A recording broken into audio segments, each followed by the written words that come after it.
Hello and welcome, relevant listeners, to Field Notes by Relevance, our audio series where the Relevant team shares honest, in the moment reflections from our everyday work. It's me again, your host, Elise, and today I have the pleasure to welcome back Nikolaus, one of the partners here at Relevant, based in Vienna, in Austria. Today we will be talking about caliber versus achievement and whether we are measuring the wrong thing. Welcome back, Nikolaus. Hi, Elise, and thanks for having me. Hello, listeners. So we had a conversation recently where you spoke about the distinction between caliber and achievement. How would you define caliber and how is it different from achievement, just to provide some context? Okay, maybe let's start with the back. So, achievement, I think, is fairly easy to understand, right? So we see success, quote unquote, in people, and this can be attaining certain positions in life, in positions of authority or power, achieving wealth and having made money, or certain status of fame and respect in life or in society, right? So, and I think that's pretty clear. It may differ, right? So, I would think that private wealth for people of faith and of the church don't necessarily make such a big difference. For an entrepreneur, probably making money is in most places a measure of success, on whether you're also, accumulating private wealth as an entrepreneur, and so on, right? So you have different measures, but there's always a kind of yardstick, and it is publicly or to some degree visible, and people who have achieved that kind of success, that is achievement. Now, the reason why we came up with the idea of caliber is that achievement, though visible and easy to understand and to project or to observe, is really contextual. And this kind of, I realized when, so I studied in Vienna, in Strasbourg, and in London at the London School of Economics. I have two master's degrees, postgraduate degrees from very prestigious schools. One is the top 10 maybe worldwide.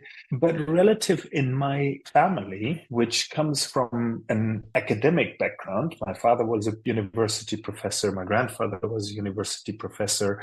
In my grandparents, out of the four grandparents, 3 out of 4 had a doctorate, 2 had a professorship. In my parents' generation, that's the same. Everybody has a doctorate. And even in my generation, with siblings and cousins and so on, I'm the only one who doesn't have a doctorate. So relative to where I'm coming from and, academic achievement and titles like doctor and professor, etc., my 2 master's degrees are below average. Yeah. And so relative to the kind of average in society, because I come from this privileged backgrounds, that may look like achievement, but actually relative to how I was brought up and how I grew up, it is not. And so I was trying to figure out what is it actually that is not contextual. And we call this caliber. And caliber, if you like, the formula is the product of character and capability. Some capabilities like skills and experience and knowledge and wisdom, things like that. Some are innate. You have a talent for. Some people are talented movers. They become dancers or sports people, or they find it very easy to learn new movements. Some are more talented musically, intellectually, emotional intelligence, that kind of stuff. Some you're born with, some you develop, and often it's a mix. Yeah, so you develop your capabilities to the stuff that comes easily to you, your talents, and then you do it well. That gives you pleasure. You like doing it, and so on. So that's capability. And the other one is character, and also to some degree is parts which we're born with, and others which are socialized that we grow up with. And at some point, when we start making choices, and sure, we start making choices from our youngest age onwards, but some are more consequential. The more we grow up and the more we become mature and adults, the more we have to stand up for our own choices. And character is first and foremost, I think, integrity. So how linked is your values, your vision and your values with your thoughts, with your words and your deeds? And of course, they're never really in a straight line, right? Because what we feel and what our conscience feels, we may not be able to put that into thoughts because it is, in our soul and in our heart. So there's always some noise between values, conscience, thoughts, words, and deeds. But it should be connected. And that's what we call integrity. That's one key part of character. And I think another one is whether you're kind and loving. Yeah. And some people act in a hateful and unkind way, which doesn't mean that they are, full of hate and unkindness, but they have these actions. And there's this saying that, what's your thoughts because they become your words, what's your words because they become your deeds, what's your deeds because they become your character. So eventually, if somebody always acts in an unkindly way or always acts in a kindly way, that also becomes to define who you are, not just what you do. Yeah? So that's character. And the key components, we could, deconstruct it more, but I think is integrity, and then the quality of your character, whether it is driven by positive notions of or virtues, if you want to call it that, of kindness, of courage, of loving acts, tolerance, and these kind of things. Yeah. So capability is the product of character. Caliber is the product of capabilities, what you can do, and character out of what kind of disposition, what kind of motivation, kind of person you are. Yeah. Mm-hmm. Thank you very much for laying the groundwork for the conversation we're having about the difference between caliber and achievement. And I think if we bring it into our context of what we do here at Relevant, I was wondering, when you look at some of the entrepreneurs that we work with, what does caliber look like in environments where resources are scarce? Mm-hmm. So it seems to me almost that there is an inverse relationship. Yeah. So because if you look at absolute achievement and in terms of how big is a company that an entrepreneur founds and how much revenue do they make and how much wealth do they create in absolute terms, and compare that then the revenue and the profit or the scale of these businesses with other places. And I come from a background where I used to work in venture capital, and everything is about growth and about scaling and hunting unicorns and $1 billion valuations, etc. Now, the context in which we work, in particular in what we call the blind spots, the people, places, and topics that markets, in particular markets for finance, neglect. None of our investees, they will achieve, or these companies will grow into $1 billion valuations. And what we argue is that also that's maybe the wrong yardstick, right? And if we measure this and say, and this is a lot what we've seen, why we've come up with the purpose pool as a methodology to mobilize capital for the blind spots, is that if you don't measure up to that yardstick, which I think is completely overblown and has nothing to do with reality, of that reality that affects, I would say, even 90% of people on this planet or more. Yeah?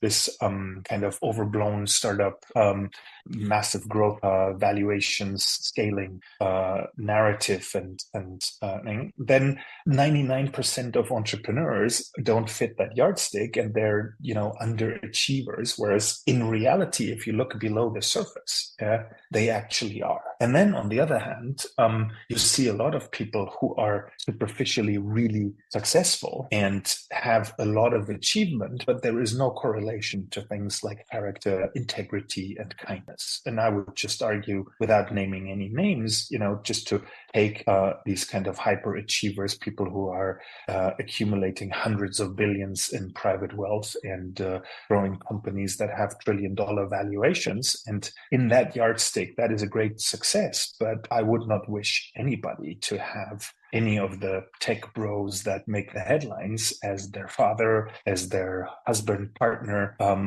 somebody you rely on, because they're not people with a great character.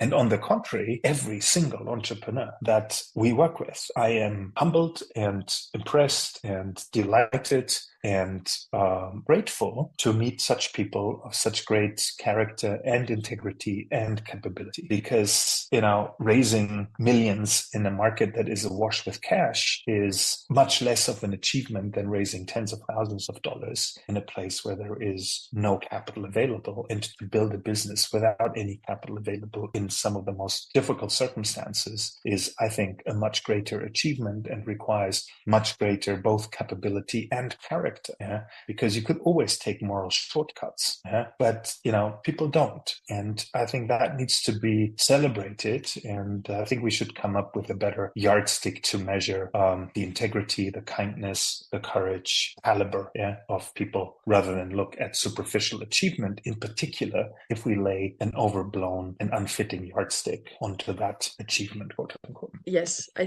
think I very much agree. And in that sort of idea of how to measure, I had a question of how should we, or even how can we, compare achievements across very different contexts, without falling into unfair benchmarks. Well, achievements are outputs or outcomes, right? Rather than the effort that goes in. Yeah? And also, in this social innovation field that I know, some of the people I'm most impressed with, they're not superficially successful, right? They keep doing what they do. And have achieved a lot, but it's not noisy achievement. It's not necessarily visible. It works its way through the system into the hearts and the souls of people and slowly changes mindsets, and through that changes systems and behaviors and things like that. It's very difficult to explain, but it's a very good question. I don't have an easy answer to it. What I would argue is that I think if we look at character in particular, and I think to some degree also capability. Yeah. There was this Supreme Court judge in the US that was, he judged something about being pornography or not. And then he was asked by the defendant, can you define pornography? And he says, I can't define it, but I can tell you when I see it. Yeah. And I think that's the same. Yeah. It may be really difficult to define character and capability, therefore, the product of both caliber, but I think we know it when we see it. If you meet somebody who is of great integrity and great kindness, you feel it. You feel it in your soul, you feel it in the way that person connects with you, and also how they make you feel. Yeah? And you feel the opposite. If you meet somebody who is unkind we feel that. Yeah? We are, emotional, social animals, and we just know. Yeah, maybe if we can't put words and tick boxes and checklists to it. And I think the same is with capability. And sure, some of it, like intellectual and analytical intelligence and emotional intelligence, etc. There are tests, and you can measure that, etc. But as a whole, you can see if somebody has great abilities, yeah, to communicate, to connect with people, to lead teams and thoughts and processes, and to show fortitude in chaos and all these things that you need, and not just as an entrepreneur, right? Even every mother, every father, every person raising a child, and everyone has, parents, even though they may not be with you or so. So even just being human, right? We need all these capabilities, and sometimes people have the luck of finding theirs and then leaning in. Sometimes they never find or struggle a bit, or it takes them some time to find what they do. But everybody has secret or obvious superpowers, yeah? And we feel that. Yeah, we feel it ourselves when we find our superpowers, and we see it in others when they become and are their best selves and keep growing. So maybe it's not possible, but maybe also not necessary to really define intellectually with kind of tests and measures and points and things, because in a way we know when we see it. Thank you very much. We're slowly coming towards the end, so I was thinking, in the final few words, how do you think we should rethink our definition of success? Mm-hmm. So I was really struck as a young man when I heard Bob Dylan's, the singer and Nobel Literature Prize laureate for his lyrics, Bob Dylan's definition of success. And he said, if a man and a woman can do whatever they want all day long, that's success. And I think it has two elements. So it's not just, do whatever you want as this kind of random thing. It is two things. Do what you want. Yeah. So try and focus on what you want to to do. And this is not a pursuit of pleasure, but a pursuit of purpose. And the other one is, but also accept that sometimes that may not be possible, and you may have to do things that are necessary, and therefore want what you do. So adjust your expectation, adjust the way how you connect with the world. And so this is how I think we should define success, that we are free to and free from, and empowered to pursue our purpose, not pleasure necessarily. Of course, pleasure plays a role, but happiness comes from purpose, not necessarily from pleasure. There's many things that make us happy and give us a lot of fulfillment that are not pleasant, that are difficult. And that's also the whole point, because friction, resistance makes us grow. And this is not a masochistic thing. It's more about, purpose and not pleasure that gives us fulfillment. So the ability to pursue your purpose, but also acknowledge that some things are not enjoyable and are necessary. And then the way to adjust is not to not do them. Just think about being a parent and nappy changing. That's not particularly pleasant, but you do it because, and you want to do it because you love your child and you want the best for your child. And of course, leaving them in a dirty nappy is not negotiable, right? So do what you want in terms of pursuing purpose and want what you do. And I think that is a measure of success. And then if you want to break it down, I think, and this may be too simplistic, but for me, life is about two things: becoming the best version of yourself in terms of character and ability, achieve the best skills and what you can achieve, and grow into the kindest, most loving, most courageous character that you can be. Maximize your caliber. That's one thing. That's flourishing. And the other one is meaningful relationships. Connect on the most deep way with the people you care most about. And that actually means or anybody you bump into. Is there a way that you can really connect in a very, very loving and deep way, even with passing strangers? And the two go together. So maximize your capability, your character, and your capability, your caliber in terms of personal flourishing, and maximize meaningful relationships with others. That is success. And all the rest is fluff. Nobody will say on their deathbed, I wish I'd made another million, billion, trillion, right? People will say, I wish I'd loved more. I wish I'd danced more. I wish I'd laughed more, and things like that. And it's a tragedy that we have built systems that for a not small part of humanity have created different kind of yardsticks that we run after. And only when we reach the end of our lives do we realize how futile that is. And there's nothing that holds us back to find that out before and, focus on what matters now at every single moment during your life. Thank you. Thank you very much for the conversation. I really liked your insights. I think it also helps us take a step back and see what matters. And I think in entrepreneurship, sometimes we're running after the wrong things because we heard all the great stories about things that were founded in a garage somewhere and that are now valued at millions and billions. So yes, I think this conversation was very relevant to today's time. And I want to thank our listeners for tuning in to Field Notes by Relevance. If you enjoyed this episode, don't forget to subscribe and share it with someone who should be a part of the conversation. And we will see you in the next episode.